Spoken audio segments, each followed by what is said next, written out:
Sa number 10, tag-iya sang Xpander nga nagpalagyo nga wala makabayad sa gasolinahan, gin-isyuhan sang show cause order.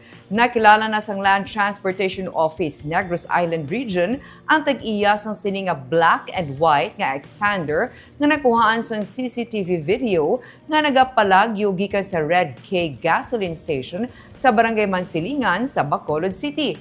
Pebrero 27 natabo ang insidente nga nagpatughong ang driver sa unleaded nga gasoline worth 500 pesos.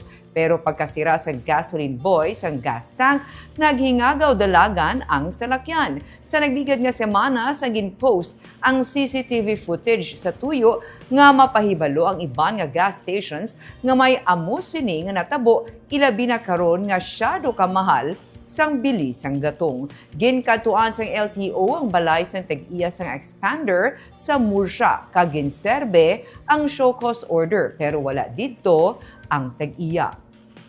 Ginbaton sang miyembro sang ila pamilya ang show cause order. Kabahin ini sa ginahimo nga investigasyon sang LTO sa sini nga insidente.